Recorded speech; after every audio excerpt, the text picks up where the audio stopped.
제 소개를 좀 드리자면은 저는 이제 국악하는 사람이고요. 국악 분야에서도 주 전공은 이 타악, 사물놀이 쪽입니다.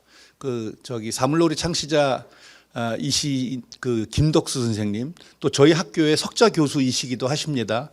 그 김덕수 선생님의 제자이기도 하고요. 좋은 선생님들 덕분에 이렇게 국악 공부를 이렇게 20대부터 여러 선생님들 모시고 공부를 할 그런 은덕을 입었습니다.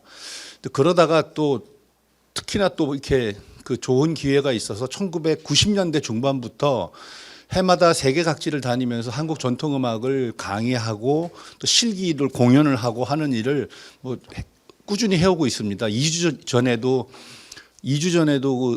유럽의 덴마크 코펜하겐에 가서 공연을 2가지 하고 오기도 했고요.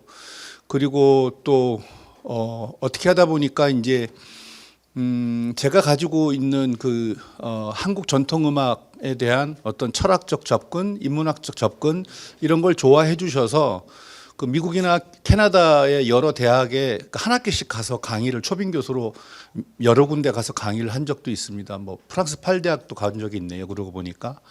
그래서 그때 그렇게 이제 뭐 하버드 대학을 비롯해서 토론토 대학교, 캐나다에 있는 브리티시 콜롬비아 대학교 등등등 그런 곳에서 제가 한국 전통 예술 음악에 대해서 특강을 했던 것 중에서 우리 전통 음악을 전혀 경험해보지 못한 분들을 대상으로 했던 특강이니까요. 그때 했던 그 내용들을 중심으로 해서 제가 이렇게 좀 다듬어서 이번에 자료를 마련을 했습니다. 1시간 남짓 이렇게 뭐 준비한 자료 보면서 말씀을 드리고요. 그리고 나중에 또 질문도 이렇게 끝나자마자 받을 테니까 궁금하신 거 있으면 많이 질문해 주시고요. 그리고 뒤에 보니까 뭐 음료수도 있고 물도 있고 과자도 있습니다. 편하게 드시면서 저 감상해 주세요. 뭐 어려운 거 아니니까요. 예, 음악은 음악만으로 존재하지 않습니다. 당연히 그 음악의 주체자는 사람이고, 그러니까 음악을 연행하는 사람도 사람이고, 그것을 누리는 사람들도 사람이고, 그러다 보니까 그 사람들의 그 삶의 방식이라든지 그분들이 어떤 생각을 가지고 또 문화권마다 또 이렇게 꾸려나가는 방식이 있잖아요. 그러면 또 음악의 어법도 달라지고 이러기 때문에 사실은 음악은 삶과 떼어놓을 수가 없습니다. 오늘은 한국 전통음악에 깃든 어떤 삶의 흔적들, 이런 것들, 관점들, 이런 것들을 한번 생각해 보시는 그런 시간으로 하려고 합니다. 먼저 사진 하나 보실게요. 하와이 가시면 관광지에서 볼 수 있는 장면인데요. 아주 잘생긴 하와이 청년이 어떤 피리를 연주를 하고 있는데, 자세히 보시면 입에다가 피리를 대고 연주하는 게 아니라 코에다 대고 합니다. 그러니까 입에서 나오는 김을 이용하는 게 아니라 코에서 나온 콧김으로 연주를 하는 거예요. 여기 보시면은 저분은 이제 하와이에서 이른바 이렇게 치료사 같은 분이에요. 전통적인. 그런데 저렇게 양쪽 콧구멍에다가 피리를 대고 그 소리를 갖다가 들려줌으로써 저기 앉아 계시는 분의 어떤 여러 가지 그런 것을 치료를 해주는 그런 것을 보여주고 있는 그런 장면이에요. 그런데 이게 하와이에만 있는 게 아니라 저기 필리핀에서부터 그다음에 동남아의 일부 지역, 라오스라든가 미얀마, 그리고 근데 다 해양 문화권, 그리고 피지, 뭐 이렇게 사모아라든지 이렇게 이른바 폴로네시아라고 하는 지역 있죠. 필리핀에서부터 하와이까지 쭉 연결되는 그쪽 지역에 있는 분들에게는 다 요 코로 부는 피리가 발견이 돼요. 근데 사람의 입에서 나오는 김은요, 하고 이렇게 입술을 오므릴 수가 있어서, 그리고 허파에서 직접 이렇게 뿜어져 나오는 거라 그 공기의 양도 조절할 수가 있고 또 강력하게 보낼 수가 있는데, 코에는 그런 조절할 수 있는 근육이 있는 것도 아니어서 코에서 나오는 바람은 사실은 여리기 마련이에요. 근데 이분들이 근데 코로 피리를 분다 그러면은 우리 입장에서는 아이 지지 이런 느낌 드시잖아요. 그런데 왜 굳이 코로 부냐는 거죠. 한번 들어보세요.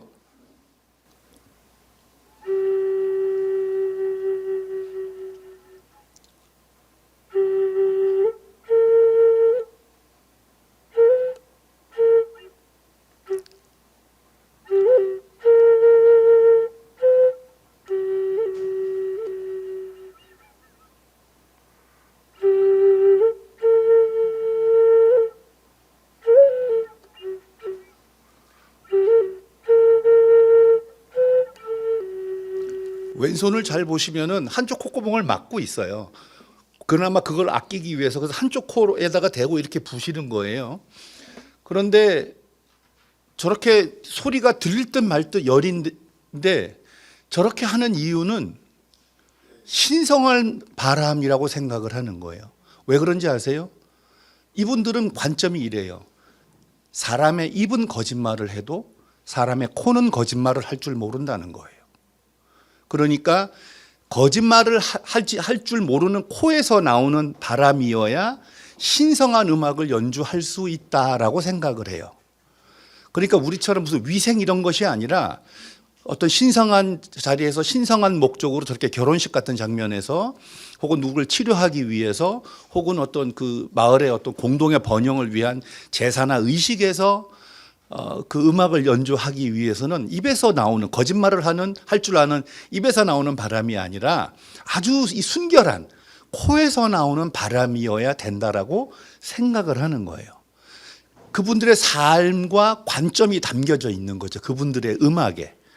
그러니까 그걸 이해하고 나면은 그러니까 그 이전에는 굳이 왜 코로 저기 콧물 안 나오나 뭐 이런 느낌이 들다가도 이런 배경을 이해하시면은 저게 참 우리한테는 없는 문화지만 되게 존경하고 존중해 줄 만한 어떤 그런 그 문화적 관점이 있구나라고 이해를 하실 수 있잖아요.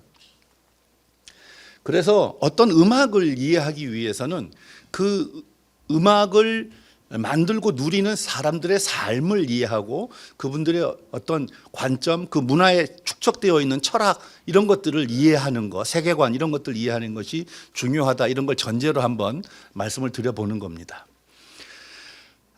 그런데 이제 이 예술 활동이라고 하는 걸 보면요, 음악도 마찬가지고 그 아름다움을 추구합니다. 선함을 추구하고 뭔가 좋다는 거 이런 걸 추구를 하죠. 그런데 이 아름다움이라고 하는 게 사실은 관점이 좀 관점에 따라서 다릅니다. 문화권마다 어떤 걸 아름답다라고 생각하는 것이 다르고 그리고 시대에 따라서도 같은 뭐 한 문화권에서도 시대에 따라서 가치관이 달라지거나 세계관이 달라지면서 또 아름다움의 관점이 달라지기도 합니다. 그런데 아름다움에 대전제가 되는 게 있습니다. 친숙함입니다. 그러니까 다른 말로 하면은 사전 정보예요. 그러니까 친숙함을 전제로 아름답다, 아름답지 않다라고 하는 건데, 근데 요것의 그 기준점이 또 이게 문화권마다 다르게 된다는 겁니다. 또 그림 몇 개 보시겠습니다. 이게 한 20여 년 전인가 영국의 무슨 경매에 나왔다가 10여 년 전인가 한 20년 됐습니다. 경매에 나왔다가 중국을 떨썩하게 했던 도자기입니다. 그 청나라의 황실에 있던 것이 이제 밀반출이 되어 가지고 영국까지 가서 했는데 저것을 중국의 사람들이 애국심이 불타갖고 저걸 찾아오려고 결국은 그래서 저게 가격이 당시 돈으로 700만 파운드인가까지 올라갔어요. 500만 파운드인가 아무튼 7, 80억이 됐어요. 한국 돈으로. 그 당시에. 그렇게 해서 경매로 해서 결국 중국으로 돌아갔다는 겁니다. 그러니까 중국에서 제일 비싸고 아름다운 도자기로 정평이 나 있고 중국 청나라 시기에 최고의 어떤 그 기법들이 있는 걸작 중에 걸작이라고 생각을 해서 된 겁니다. 실제로 저게 이중이래요. 안암팍으로. 이중인데다가 게다가 저기 그 보면은 뭐 잉어가 물에서 그냥 도약을 하고 있고 너무너무 걸작인 게 그냥 한눈에 봐도 알 수가 있죠.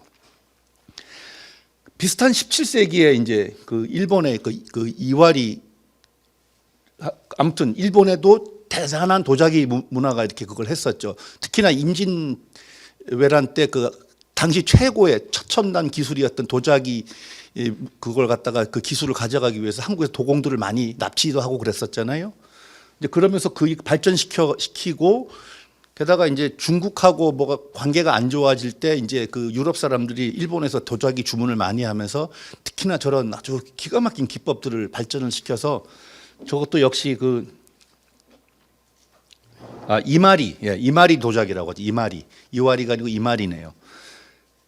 보면은 그냥 한눈에도 기가 막히게 이쁩니다. 비슷한 시기에 근데 우리나라 도자기예요. 그냥 달 항아리예요. 백자. 달 항아리. 우리가 생각을 해보시면은 통일 신라 시대 때 석굴암 같은, 예? 다보탑, 석가탑 같은, 그리고 그 어마어마한 그 고려 청자 이런 것들을 만들어냈던 민족이에요. 그런데 시대가 흐르면서 더 복잡해지고 더 화려해지는 게 아니라 이런 쪽으로 갔어요. 그러니까 이거는 그냥 어떤 게 좋다 나쁘다 이런 얘기를 하려는 게 아닙니다. 그러니까 다 세 가지 다 국보급들이에요.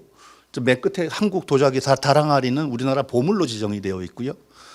근데 어떤 것이 좋다 나쁘다 이런 걸 얘기를 하려고 하는 게 아니라 도대체 왜 한국 사람들은 저거를 결국은 아름다움으로 17세기에는 최선의 아름다움으로 채택을 했는가라고 하는 겁니다. 그 관점이 뭐냐는 겁니다. 그러니까 더 화려하고 더 다채로운 것을 벗어나서 그냥 텅 비워놓은 듯한 그래서 둥구스레한 저런 모습으로 남는 이유가 뭐냐는 겁니다. 저는 그것을 우리 한국 사람들은 어떤 무언가 물건이 있거나 예술품이 있거나 그러니까 예서 도자기를 만들거나 집을 짓거나 뭐 아니면 옷을 만들거나 음악을 만들거나 그림을 그리거나 할 때 그 기준이 자연의 성품을 담아내려고 한다라는 겁니다. 자연의 모습이 아닙니다. 그러니까 정말 잉어가 튀어나오는 것 같은 물결이 파도가 치는 것 같은 그것을 그 이미지 자체를 어떻게 사람이 저렇게 만들었을까 하는 수준으로 재현하고 구현해내는 것이 아니고 내가 한 음악, 내가 한 춤, 내가 만든 도자기 하나 자체가 자연의 일부인 것처럼 느끼게 하는 것이 궁극적인 미적 그 기준이 되었었다라는 겁니다. 정원만 해도 그렇습니다. 그 한국에는 그러니까 예를 들어서 중국의 정원, 뭐 중국 가보면 보셨을 거고 일본의 다양한 어떤 그 정원들도 보신 적이 있으실 겁니다. 한국에는 정원 문화가 없어요. 정원이 물론 한국의 정원이라고 할 만한 거는 특히나 이렇게 비원 같은 데 가시면은 창덕궁인가요? 거기 안에 가시면은 기가 막힌 정원이 있긴 합니다. 근데 그것조차도 자연의 일부인 것처럼 그렇게 되어 있어요. 그러니까 자연 자체를 축소해서 내 그 앞마당에 정원으로 디자인해서 갖다 놓은 것이 아니라 그런 방식이 아니라 그 내가 누리고 있는 공간 자체가 그리고 내가 누리고 있는 내가 지금 집을 지었다 뭐 절을 지었다 혹은 그 서원 같은 것을 세웠다 그랬을 때 주변의 경관 그리고 자연과 일부가 되고 동화가 되게끔 하다 보니까 굳이 정원을 따로 안 만드는 거죠. 그러니까 내 공간 자체에 자연의 성품이 깃들게 하는 것 자체가 중요하지 자연의 어떤 이미테이션이라 이런 것을 갖다 놓고 추격해서 갖다 놓고 하는 것 자체는 우리의 그거와는 맞지 않았던 겁니다. 그 재미난 일화를 하나 실화입니다. 지금은 돌아가셨는데 이제 강준혁 선생이라고 하는 분이 한국의 문화예술기획의 거장이 계셨습니다. 돌아가신 지가 10년이 좀 넘었네요. 제가 그분한테 직접 들은 얘기고 당신도 글로 쓰셨던 이야기입니다. 그분이 이천에 있는 도예가 신현철 선생인가 하시는 분이 분청을 하시는 분인데 그분과 교류가 있어갖고 이제 거기 공방에 가셨다는 겁니다. 도예 공방에 이천에. 가셔서 차를 이렇게 나누고 이렇게 있는데 저기 젊은 사람을 불러다가 인사를 시키더래요. 근데 그 젊은 사람은 일본 사람인데 먼 조상이 일제시대 임진왜란 때 그 도공이었던 거예요. 그래서 자기 아버지가 돌아가시면서 우리가 십몇 대째 일본에서 이렇게 도자기를 했는데 너는 반드시 한국에 가서 한국의 도자기 그것도 꼭 분청을 좀 배워라 라고 유언을 남기고 돌아가셔서 젊은 사람이 회사를 다니다가 아버지의 가업을 잇기 위해서 분청을 배우러 한국의 최고 분청 도예가라고 하는 신현철 선생한테 온 거예요. 그래서 이 공부하러 왔다고, 한 20여 년 전 얘기입니다. 공부하러 온 사람이라고. 그러면서 한국말도 잘 못하고 근데 쭈뼛쭈뼛 인사도 하고. 그래서 인사를 받았대요. 한 1년여가 지나서 다시 또 거길 갔다가 그 젊은 일본인이 생각이 나서, 조선인의 후예였던 일본 그 유학생이 생각이 나서, 아, 그 친구 어떻게 지금도 공부 잘하고 있냐고 그랬더니 그 신인철 선생이 혀를 끌끌끌 차면서, 아이고 그 친구가 여기서 한 1년 공부하다가 일본으로 돌아가 가지고는 그냥 스스로 세상을 떴다고. 그러면서 자기한테 유언을 편지를 왔더라는 거예요. 편지 내용인 즉슨 자기는 한국에 와서 공부를 한 다음에 너무너무 힘들었다. 힘든 이유가 그 도자기에는 다 원을 만들어야 되는데, 원형, 그죠? 그것이 뭐 접시가 되었건 뭐 찻잔이 되었건, 그죠? 다양한 모습의 둥근 모습이 들어가잖아요. 저는 아무리 노력을 해도 조선의 둥그스레를 할 수가 없었습니다. 억지로, 그러니까 가만히, 그러니까 해보면은 일본식의 아주 기하학적인 동그라미, 완전 원형이 나오고, 그것을 갖다가 조금 둥그스레를 흉내내기 위해서 비틀어 보면은 부자연스러웠습니다. 저는 수백 개의 그릇을 깨트렸지만 도무지 그걸 할 수 없어서, 그리고 자기가 실현하고 싶은 것은 그 둥그스레의 정신이고 둥그스레의 어떤 것을 자기 도자기에 담고 싶은데, 저는 이미 십수대에 걸쳐서 일본의 피로 오염됐나 봅니다. 저는 도저히 둥그스레를 할 수 없었습니다. 아버지의 그거 유언도 지키지 못하고 이러면서 세상을 스스로 가버린 거예요. 그 실화예요, 실화. 그러면서 그 젊은 친구가 일본인이 한국에 와서 유학할 당시에 만들어 보았다라고 하는 그 친구의 이렇게 그릇, 이렇게 자완 이런 걸 갖다 보여주는데 진짜 둥그스레가 안 느껴지더래요. 근데 한국 사람은 그냥 이렇게 픽 이렇게 한번 해도 귀알이 돌린다고 하는데, 거기다가 이렇게 군청으로 그냥 텀벙 붓으로 찍어갖고 휙 한번 돌리거나 모양을 한번 만들어도 둥그스레가 되는데, 저런 뭐죠? 그러니까 그냥 완전 동그라미가 아니잖아요. 그 다랑아리를 보시면은 그냥 둥그스레잖아요. 저게 둥그스레. 그러니까 그 일본인의 입장에서 그 도자기에 담겨져 있는, 조선 도자기에 담겨져 있는 둥그스레가 자연의 성품이라는 거죠. 아주 기하학적인 동그라미가 아니라 둥그스레한 것. 그러니까 그리고 그것은 아까 말씀드린 것처럼 친숙함. 인간에게 가장 친숙한 게 뭐냐는 거예요. 가장 친숙하고 가장 늘 함께 해야 되는 것으로 끝까지 가보면은 결국은 자연이고, 자연의 모습을 재현하는 것이 아니라 자연의 성품을 나한테 담으려고 한다라는 거죠. 앞서 말씀드린 게 이겁니다. 아름다움이란 가치를 판단하려면은 친숙함이라고 하는 것이 전제가 돼야 되고, 사전 정보. 내가 뭘 알고 있는 거에서, 예를 들어서 제가 제 딸이 만약에 머리를 바꿨다거나 하면은, 아이고 이뻐졌네. 그 전의 모습을 아니까 이뻐졌네라고 이렇게 제가 얘기를 하는 거잖아요. 그러니까 그 전제됨이 있어야 된다라는 거죠.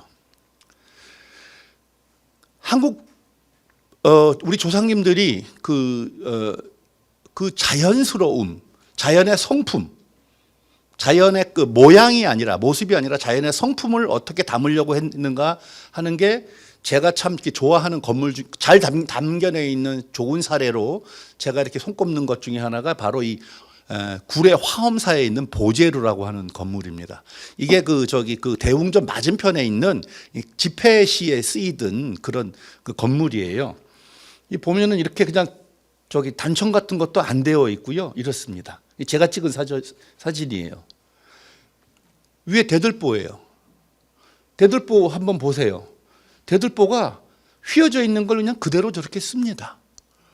근데 저것도 오히려 저 구조적으로 저걸 잘라낸 것보다 억지로 이렇게 직선으로 만드는 것보다 저렇게 자연스럽게 굽어 있는 채로 굽어 있는 것이 위를 향하게 하면은 구조적으로 훨씬 더 튼튼해요. 과학적으로. 근데 저걸 그대로 쓴다는 거죠. 그 보제루의 주춧돌이에요.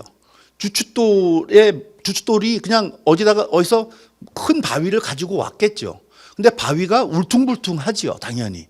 그 울퉁불퉁한 모양 그대로를 저렇게 한 거예요. 그렇게 해서 그대로 깎아서 그 모양 그대로 간 거예요. 얘는 둥근 주춧돌인데 둥근 모양 그대로 한대요. 저 기법이 있더라고요.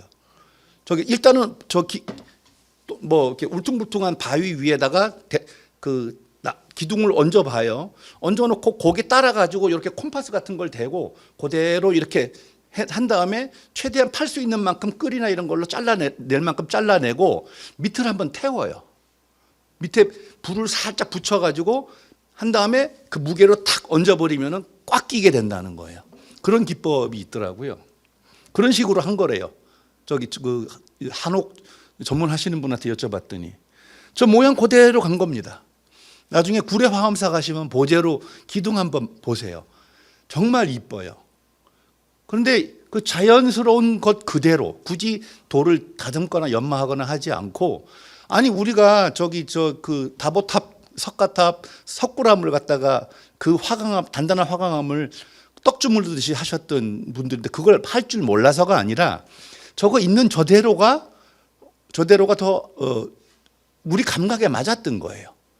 그리고 과학적으로 또 따져봤을 때 저렇게 울퉁불퉁한 거에 그 아귀가 딱 맞기만 하면은 훨씬 더 안정적인 거죠. 평평한 거에 평평한 것이 얹어져 있는 것보다는. 세한도입니다.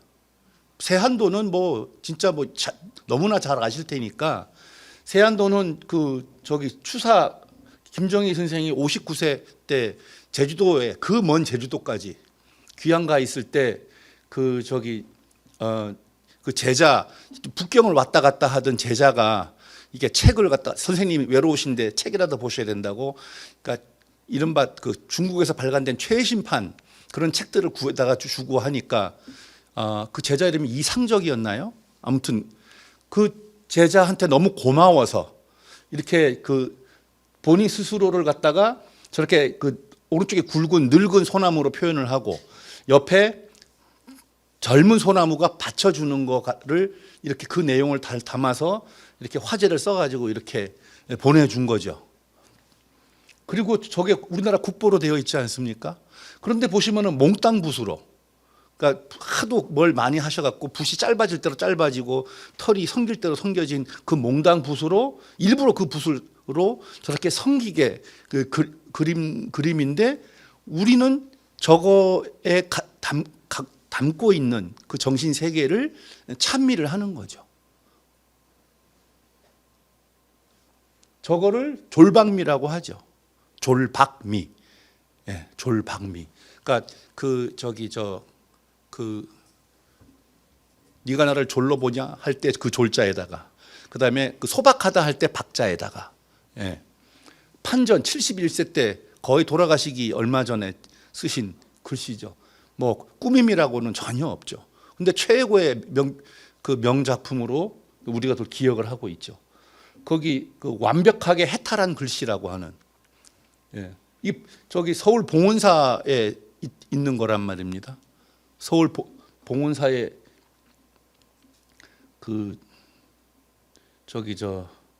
거기에서 쓴 글인데 병든 노인이 쓴다라고 병자가 쓰여 있어요. 예.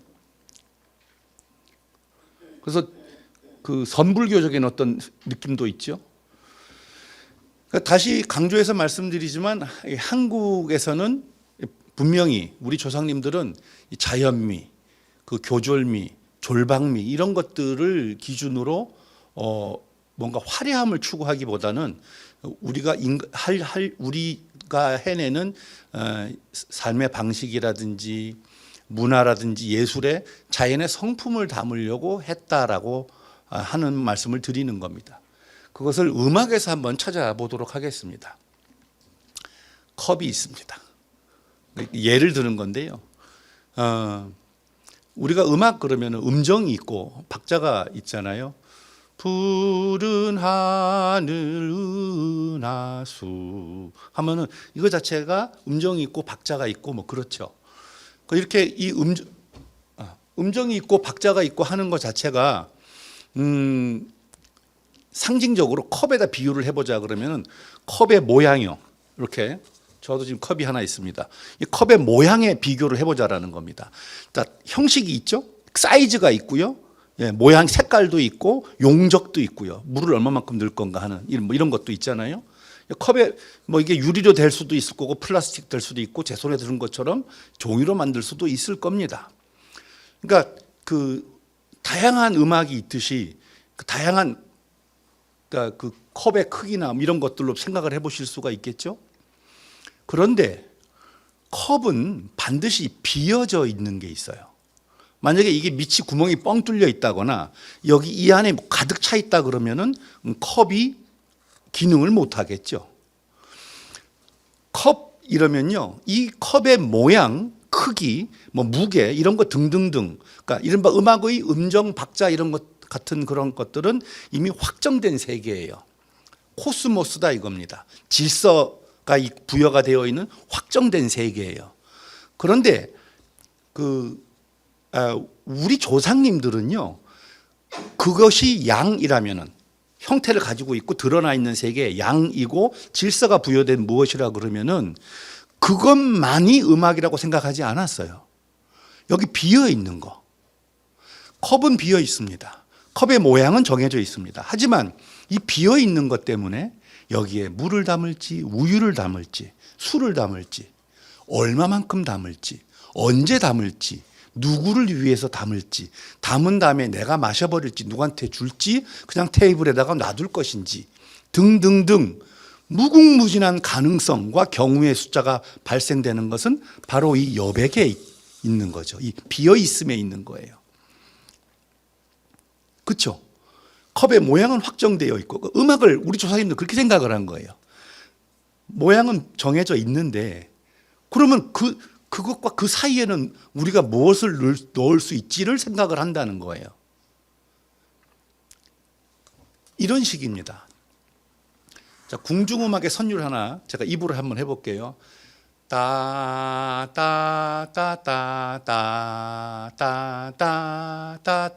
따따따따따따따따따. 요게 이 컵의 모양, 음정과 박자만 해본 거예요, 제가. 근데 우리 조상님들은 이것은 음악의 시작이지 완성이라고 생각을 안 했어요.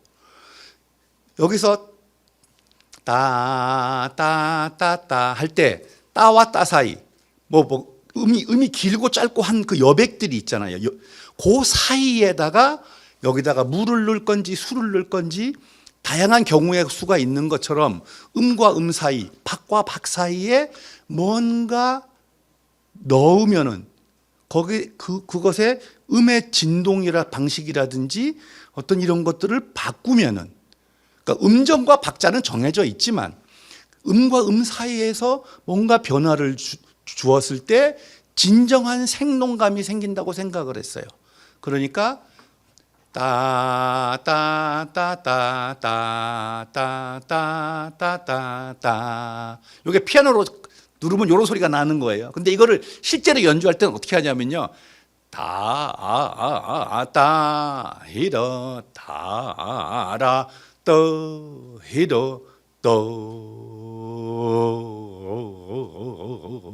이렇게 해요. 한국 음악을 들어보면 전통 음악을 들어보면은 뭔가 저기 음이 있는데 제가 느리기도 하고 음과 음 사이에 뭐가 뭐 이러는 게 뭐가 많게 느껴지잖아요. 그런 걸 많이 해서 그 판소리 하시고 민요 하시는 분들이 요즘 트로트 시장에서 휩쓸고 다니시죠. 원래 그걸 워낙 잘하시던 분들이라. 음의 생동감을 주는 방식 음의 여백에서 이루어진다는 거예요. 그러니까 우리 조상님들이 음악을 접근했던 방식이에요. 그러니까 따따따따따 이런 게 아니라 따따따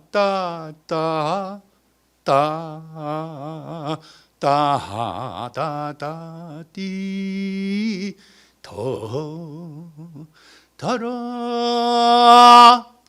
따또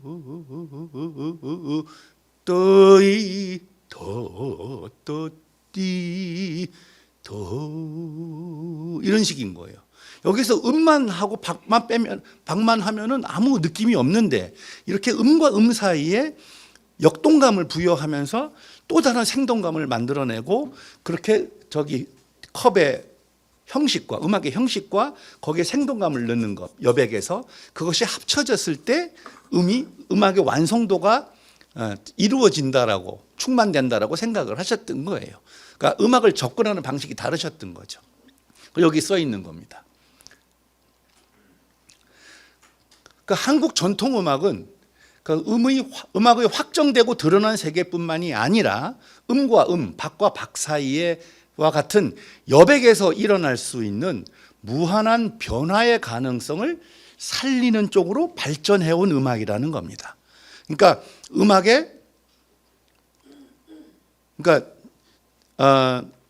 또 제 예를 하나 들어볼게요. 제가 한 20여 년 전에 그 서울 안산 시립합창단한테 이렇게 불려간 적이 있습니다. 싼 맛에. 그때 10만 원 받고 갔어요. 저보고 장구를 쳐달래요. 가서 보니까 안산 시립합창단이시라 다 서양 음악 하시는 분들이에요. 서양 오페라식 창법을 쓰시고 이러는 분들인데 그 앵콜곡으로 천안 삼거리하고 울산 큰애기 두 곡을 하기로 했대요. 근데 그 이전에는 다 피아노 반주로만 하는데 앵콜곡에 한국적인 것을 하기로 지휘자가 결정을 하고 나니까 장고가 있었으면 좋겠다 싶어가지고 저를 부르셨다는 거예요. 그래서 내가 가니까 아유 장고 선생 앉아보시오. 자 우리가 천안 삼거리 할 테니까 들어보세요. 이러는 거예요. 이렇게 장고 준비해가지고 이렇게 들어봤죠. 천안 삼거리유 능수양 퍼들은 이렇게 불러요. 분석해보면요 음정도, 그러니까 선율도, 멜로디 그리고 리듬도 국거리니까 리듬도 거기 있는 가사도 그리고 음계 조직도 다 한국 거예요. 오음 음계고요. 한국 민요를 갖다 붙였는데 이게 우리 민요처럼 들리는 게 아니라 왈츠처럼 들려요. 술 마레루지가 뭐 이런 식으로 들려요. 왜 그렇죠? 그분들이 음과 음 사이를 가지고 가는 방식이 서양식이어서 그랬던 거예요. 아무리 음정, 박자, 가사가 한국 거라고 하더라도 음과 음 사이를 채우는 방식이 서양식이면은 서양 것처럼 들려요. 무섭죠? 그런 거예요. 이 여백에 뭘 담느냐 하는 거예요. 이게 아무리 고려 청자로 된 잔이라고 하더라도 여기에 위스키를 담으면은 혹은 와인을 담으면은 그냥 프랑스 술 되는 거예요. 그렇듯이. 그러니까 그래서 진정한 음악의 생동감과 음악의 영혼이 완성되는 것은 음과 음 사이에 어떠한 기운을 부여하느냐에 있다라고 우리 조상님들은 접근하셨다 이런 얘기입니다. 제 은사님 중에 한 분이 그분도 이제 2008년에 돌아가셨네요. 박병천 선생님이라고 하는 분이 계십니다. 진도 식긴굿의 인간문화재셨고 대단한 예술가셨어요. 근데 그분이 저한테 가르쳐 주신 얘기예요. 직접 저한테 들려주셨어요. 대학 교수라고 하고 박사라고 하는 사람들이 나한테 와가지고 한국 음악이 오음음계로 되어 있고 원래는 12음이 어쩌고 저쩌고 하는데 저 남도 삼음이나 아는가 몰라? 남도 삼음. 남도 호남 지역에서 가장 중요하게 다루는 세 개의 음을 아느냐? 그러면서 뭐라고 하시냐 그러면은 저 가운데 있는 음은 본청이라고 하는데 저것은 사람이다. 사람한테 있는 거다. 근데 위에 올라가 있는 음은 꺾는 음인데 저것은 하늘에와 연결되어 있는 음이고 밑에 있는 음은 떠는 음인데 떠는 땅과 연결되어 있는 거다. 근데 위에 있는 음은 반드시 꺾여야 된다. 그러니까 본청이 이거예요. 기본음 위에 거는 따 하고 꼭 반음을 미끄러뜨려요. 왜 그런지 아냐? 모르겠습니다, 선생님. 네가 하늘로 점프는 할 수 있어도 하늘에 머무를 수 있는 사람은 없다. 반드시 떨어진다. 우리가 누군가와 사랑을 하고 또 가족으로 서로 엮여져서 태어나기도 하고 하지만 우리가 사랑하고 소중한 사람을 반드시 잃을 때가 그러니까 잃게 되거나 내가 정말 간절히 원한다고 하더라도 우리는 인간은 그것을 항상 함께 하지 못하는 숙명이다. 그래서 하늘로 뛰어오르려고 해도 머물 수 없고 반드시 떨어지는 인간의 숙명처럼 저 음은 떨어져야 된다. 그런데 그 음을 떨어질 때는 그리움을 담아서 불러라. 따 기술적으로만 꺾어서는 안 되고 따 아이고 보고 싶은데 어디 가고 이거예요. 그렇게 부르라는 거예요. 근데 보고 싶고 해도 늘 실패하니까 언젠가는 땅에 털썩 주저앉아서 하는 게 저 밑에 음이에요. 그래서 굵게 떨어야 돼요. 저 음은 따띠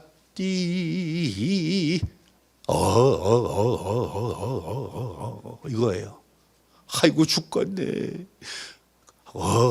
이거예요. 그런데 저 음악은 반드시 기본음으로 시작을 해서 막 뭐 꺾기도 하고 떨기도 하고 막 사자성어로 지랄 발광을 하고 반드시 기본음으로 끝나야 돼요. 저랑 같이 한번 해보세요. 그냥 따라오시면 돼요.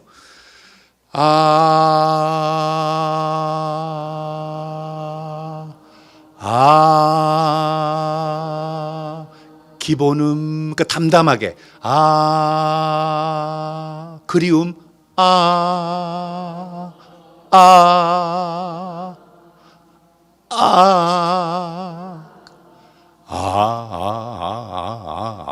좌절. 또 그리워. 또 시도해보고.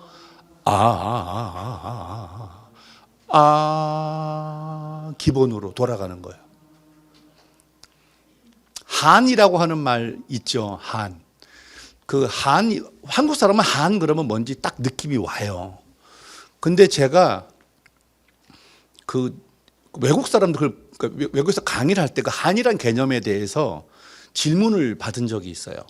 제가 영어로 뭐라고 했냐 그러면은 내가 생각하는 그 한의 그 definition, 정의는 fermented sorrow라고 그랬어요. fermented가 뭐냐면 발효예요, 발효. 예. 그러니까 김치처럼 썩는 게 아니고 발효되는 거예요. 근데 그걸 무슨 우리말로 하면 곰 삭는다 그래요. 곰 삭은 슬픔이다. 그냥 슬픔. 지금 갑자기 내가 사랑하는 사람이 탁 사라져서 지금 눈물이 왈칵 쏟아지는 이런 게 한이 아니고 그 사람이 그립고 그 세월이 흐르고 그 그리움을 안고 살고 어떤 겪었던 평생 잊지 못할 그 고통이나 좌절이나 이런 분노나 이런 걸 안고 살다가 내 삶과 함께 곰사가 져서 내 응어리져 있는 거. 예? 하지만 내가 그것과 사는 방법을 획득한 거. 그런 게 한이다. 네, 이렇게 설명을 한 적이 있어요. 기본음으로서 시작을 했다가 다시 기본으로 돌아왔을 때는 그런 식이에요. 한번 더 해보실래요?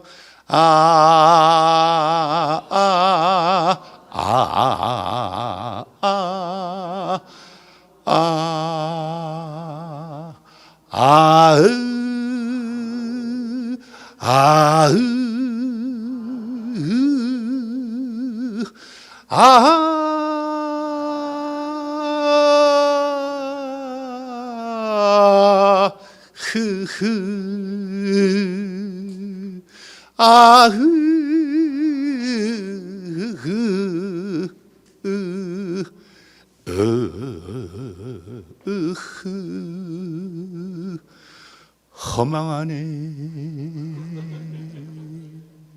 다시 돌아오는 이런 거예요. 사람이 너무 전라도 말로 삶이 폭폭할 때, 살아가는 것 자체가 하루하루가 힘들고 쓰리고 괴로울 때 어떤 음악을 할까요? 어떤 음악이 위로가 될까요? 아주 신나는 음악? 그러지 않아요. 오히려 저런 걸 하면서 저런 음악에 또 그렇게 구슬픈 그런 걸로 오히려 스스로를 위무하고 그러시는 거죠. 요게 남도 음계라고 그래요. 전라도 호남 지역의 제일 중요한 삼음 세 가지 남도 음계라고 생각하시면 돼요. 그러니까 기본음, 꺾는 음, 떠는 음 이런 겁니다. 자, 넘어가고요. 이렇게 여백 사이에 변화를 주니까 다양한 감정 표현도 가능해지고 새로운 생명력도 생기고 음악에 영혼이 담기게 되죠. 우리가 방금 경험하신 것처럼. 그런데 이렇게 노래나 춤이나 음악이 집이라 그러면은 그 노래나 춤이나 음악에 전 세계 어떤 것이 됐건 거기에 밑에 깔리는 거는 터전이 되는 건 리듬이에요. 우리나라에서는 그것을 장단이라고 그래요. 근데 우리나라에서 장단은 또 아까 왈츠 했듯이 하나 둘 셋, 둘 둘 셋, 셋 둘 셋, 넷 둘 셋 이런 식이 아니에요. 이게 아니라 그러니까 김연아 선수가 스케이트 타고 쭉 이렇게 우아하게 미끄러지는 느낌이 서양식이라면은 우리는 그게 아니라 하나 둘 셋, 둘 둘 셋, 셋 둘 셋, 넷 이런 식이에요. 그러니까 천안 삼거리 이게 아니고 천안 삼거리 능수양 버들은 그러니까 저 같은 이런 전통적인 발성을 모르셔도 우리 어떤 노래를 위아래로 출렁거리면서 부르시면은 훨씬 더 우리 것처럼 들려요. 그게 기본이에요. 예. 그리고 한국의 전통 음악은 또 저렇게 출렁이는 기운 위에서 하는 뭐 그런 것이 기본이 된다 이런 말씀이에요. 그러니까 얼씨구나 좋다 지와자자하 좋구나 요렇게 좋다가는 딸락했다 뭐 이런 식으로 이렇게 위아래로 출렁거리는 방식이에요. 그러니까 아리아리랑 스리스리랑이 아니고 아리아리랑 스리스리랑 이런 식이에요. 그러니까 알고 계시는 한국 민요를 위아래로 출렁거리면 훨씬 더 그럴듯하게 들려요. 저게 우리 핵심적인 기본 기운이기 때문에 그래요. 자, 이제 슬슬 마무리 쪽으로 가보겠습니다. 우리 조상님들이 남겨주시는 문화, 예술 활동, 음악 안에 다양한 삶의 모습이 반영되어 있을 텐데 오늘 그 두 가지만 한번 말씀드려 볼게요. 이 두레굿이라는 게 있어요. 두레가 뭔지는 대충 아시죠? 예전에 농경 문화 사회에 마을 공동체 중심으로 삶을 꾸리고 살 때 특히나 한국은 논농사가 발전을 하게 되잖아요. 특히나 이항법, 모내기 방식으로 벽실을 갖다가 그냥 쫙쫙 직파로 뿌리던 방식에서 이렇게 모종을 따로 키워가지고 심는 그것이 발전되면서 훨씬 더 많은 수확을 기대하게 됐잖아요. 이제 그러면서 논농사를 많이 짓게 됐는데 특히 자연 여건이 된다 그러면은 필요하다면 다랭이 농까지 만들어서라도 쌀농사를 지으려고 했죠. 당시로서는 부가가치가 제일 높으니까.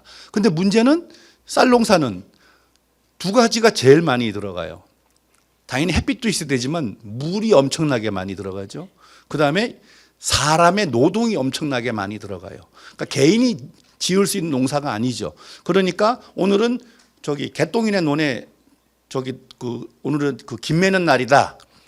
김매기 이게 저기 뭐죠? 이게 잡초 뽑는 거 김 매는 날이다. 그러면은 개똥이 혼자 할 수가 없으니까 마을 사람들이 힘을 모아서 가서 일을 도와주고 내일은 소똥이네. 예? 뭐 이런 식으로 이렇게 서로 순서를 정해놓고 가서 힘을 모아서 이렇게 각각의 논들을 갖다가 저기 품을 팔아서 함께 하던 그런 거죠. 그렇게 했는데 그렇게 하기 위한 마을의 남자 중에서 만 16세에서부터 60세까지는 의무적으로 가입되어 있는 조직이 바로 두레였어요.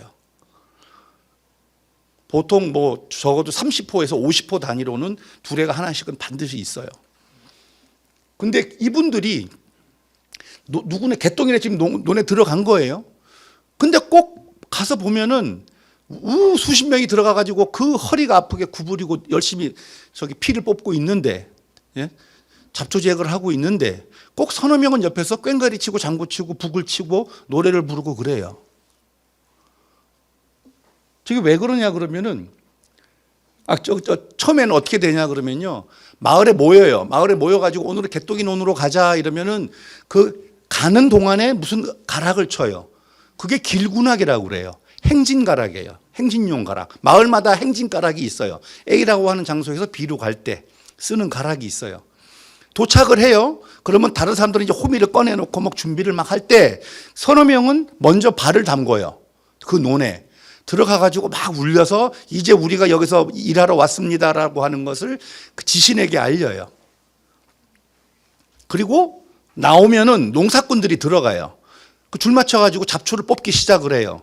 그러면은 처음에는 느린 가락을 쳐요. 갱갱 갱맥갱 갱지갱 갱갱 갱맥갱 갱지갱 갱 이러면서 느린 가락을 치다가 일이 힘들어지면은 더 흥겨운 가락으로 바꿔요. 개갱 개갱 갱지개개갱 갱갱 개갱 이러다가 더 힘들어지면 갱매겐지개 흥매겐지개 겐지개 은지개 그러다가 마지막에 조금 남았다 그러면 마지막에 힘내라 개개겐지 떵떵 휘몰이 가락으로 막 해서 다 끝나고 발 털고 나오면은 아이고 잘 끝났다 우당탕탕 이렇게 하는 거예요. 저게 일본 사람들이 우리나라 저기 20년대에 전국의 팥작물, 논작물이 뭐가 나오나 수탈하기 위해서 조사를 하러 다닐 때 저게 너무 신기했던 모양이에요. 근데 저게 없으면은 사람들이 힘을 못 쓴다는 걸 아는 거예요. 저게 있어야 허리가 끊어질 듯이 힘든 그 농사에 그래도 이렇게 위로를 주는 그런 거죠. 그러니까 일이 점점 고되어 갈수록 더욱 흥겨운 가락으로 노고를 잊게 하고 호미찌금을 더욱 깊게 만드는, 더 힘을 내게 만드는 그런 것이 저 삶의 방식과 농사 짓는 방식과 연결되어서 저런 음악도 있었던 겁니다. 그런 장면이죠. 이거는 이제 벼 다 베고 나서 이제 여기 삿갓 거꾸로 쓰신 분 보이세요? 누군가의 목마 타고 올라가신 분, 저분이 장원이 된 거예요. 누군가의 노비든가 누군가의 소작농이든가 그래요. 그런데 저분을 추수 딱 해보면 알잖아요. 야, 역시 이번 올해는 개똥이네 논이 제일 농사가 잘 됐구나야. 그러면서 다 같이 도와줬음에도 불구하고 그 개똥이를, 그러니까 개똥이네 논이라는 게 개똥이가 주인이라는 뜻이 아니에요. 개똥이가 자기가 맡아서 농사 지었던 그 논, 거기에서 노비 살던 혹은 소작농인 개똥이를 장원으로 뽑아요. 양반들은 글 잘 쓰면 장원이지 우리는 농사 지으면 장원이다. 그러면서 농자 천하지 대본 깃발을 들고 저렇게 장원을 해서 저렇게 하면은 그 개똥이네 논의 실제 주인 김동원이는 거기다가 이제 술도 좀 내놓고 뭘 해야 돼요. 그래서 마을 파티가 벌어져요. 그 장면이에요. 저거는 이제 남자들만 했던 거예요. 아까 두레굿은. 두레는 여자가 못 들어가요. 남자들만 들어가요. 근데 도깨비굿이라고 하는 게 있어요. 지금은 사라진 거예요. 왜 사라졌는지는 들어보시면 아실 거예요. 사라질만 해요. 도깨비 굿이라고 하는 거는 여자들만 했던 거예요. 특히 이제 여기 이 남쪽 지역에 해안가를 따라서 많이 했던 것 같은데, 지금 여기는 진도, 전라남도 진도에서 했었던 그것을 바탕으로 말씀을 드려볼게요. 도깨비 굿은 이런 거예요. 예를 들어서 뭐 너무 가뭄이 들었거나 너무 여러 가지 이유로 흉년이 들어서 먹을 것도 없는데 나라에서 다 긁어가요. 세금 내라고. 혹은 예전에는 전염병의 속수무책이었잖아요. 전염병 같은 게 돌아가지고 아이들이 다 그냥 죽어요. 예? 그러다 보면 그래서 진짜 해도 너무한다, 너무너무 힘들다 이럴 때 새벽에 우물가에서 물 들어 오셨던 엄마들이 우리 이러다 도깨비 굿이라도 해야 되는 거 아니요? 이런 말을 하기 시작을 한대요. 그러면 망측하게 그런 얘기 하지 마. 그러다가 결국은 해요. 그러니까 웬만하면 안 하고 싶어 하는 굿이에요. 저 굿이라고 하는 거는 어찌됐건 사람이 많이 모여가지고 뭔가를 갖다가 이렇게 으쌰으쌰 하는 거 옛날에 다 굿이라고 그랬어요. 그러니까 우리 아이들을 죽게 만드는 이 전염병을 도깨비의 소행이라고 보고 그 도깨비를 내쫓는 굿을 해야 되는 거 아니야? 누가? 우리 엄마들이. 그러다가 결국은 하기로 해요. 마을 여자분들이 모여가지고 도깨비 굿이라도 해야지, 안 그러면 못 살겠네. 그러면 하기로 해요. 그러면은 남자들한테 통보를 해요. 두레에다가.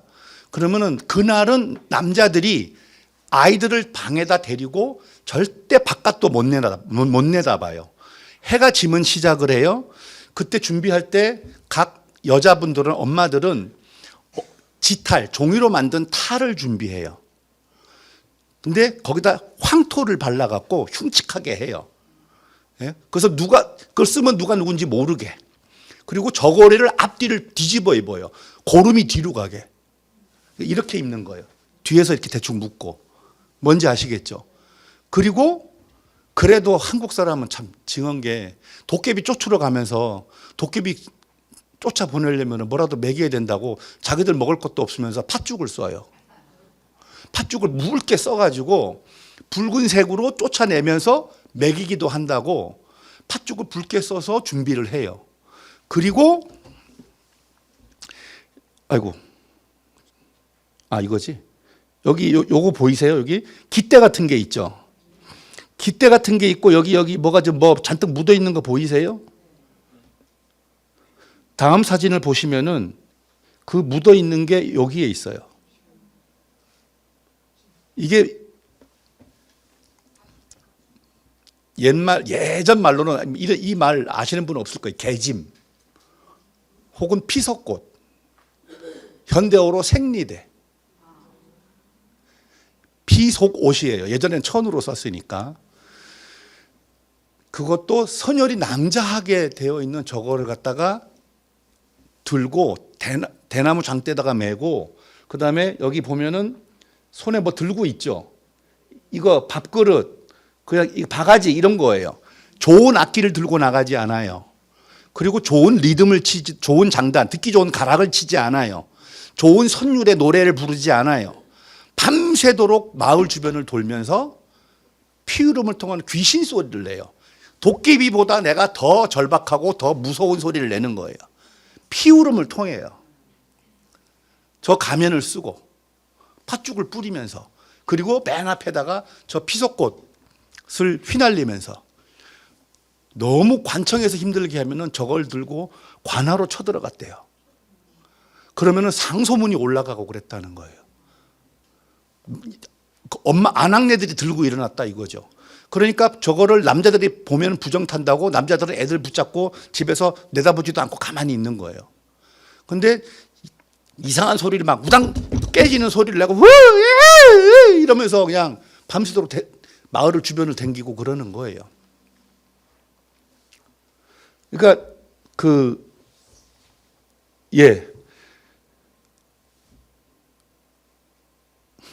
제가 이 얘기를 처음 들었을 때가 제가 22살 땐가, 4~5살쯤 됐었을 땐가 봐요. 제가 이 얘기를 듣고 엄청나게 충격을 받았었던 기억이 지금도 생생해요. 제가 홀어머니의 장남으로 제가 5살 때부터 우리 그 어머니가 저를 홀로 키우셨는데 저희 친정엄마 생각이 나서 예. 엄마들이 참 그런 면에서 보면은 이 남자들보다 훨씬 강하죠. 자, 여기서 퀴즈. 이렇게 모이셨잖아요. 그러니까 이건 지금 재현한 사진이에요. 재현을 옛날에 어떻게 했습니까 하고 1980년대에 당신들이 어릴 때 봤던 것을 갖다 이 동네 어머니들이 재현을 한번 해본 거예요. 지금은 이게 재현이 안 돼요, 아예. 예, 안 될 만도 하죠. 사라진 거예요. 기록만 남아 있고. 그러니까 아이들이 죽고 전염병으로 죽고 그러면은 그 진짜 도깨비 굿이라도 해야 되겠다 싶어가지고 이렇게 엄마들이 모여서 저렇게 하는 거잖아요. 그러면 아이를 잃거나 저렇게 가족을 잃거나 한 엄마만 나왔을까요? 아니에요. 자기 집 아이들은 멀쩡히 잘 있어도 모든 동네 안악들이 엄마들이 다 힘을 모아서 했어요. 공감이죠, 공감. 공감 능력이죠. 그러니까 한국 전통 음악, 특히 민속 음악이라든가 이런 것들을 보면은 특히 그 옛날 마을 공동체 단위에서 했었던 두레굿이라든지 저런 도깨비굿이라든지 그 이외에 뭐 많은 것들이 기본적으로 보면 그 안에 공감이라고 하는 코드가 있어요. 그러니까 누가 특히 잘나서 하는 게 아니라 서로를 돕고 지친 사람들, 안 그래도 다 저마다 힘든데 그분들을 서로 위로하고 또 그런 걸로 서로 또 의지하고 돕기도 하고 하는. 그러니까 품앗이 뭐 이런 말 쓰잖아요. 그거 다 공감이에요. 그걸 바탕으로 삶 속에서 함께 울고 웃으면서 갖고 왔다. 이렇게 말씀을 드리고 싶었습니다. 그러니까 한국 전통 음악이 갖고 있는 특징 몇 가지만 이렇게 말씀을 드렸고요. 특히나 이제 그 삶 속에서 한국 전통 예술을 하셨던 우리 조상님들은 어떤 당신의 예술의 문화의 자연이라고 하는 가치를 실현하려고 애를 쓰셨고, 그리고 서로 삶과 삶이 어우러질 때는 서로의 삶을 공감하는 그 공감 능력을 바탕으로 하셨다라고 하는 얘기를 드리고 싶었습니다. 고맙습니다.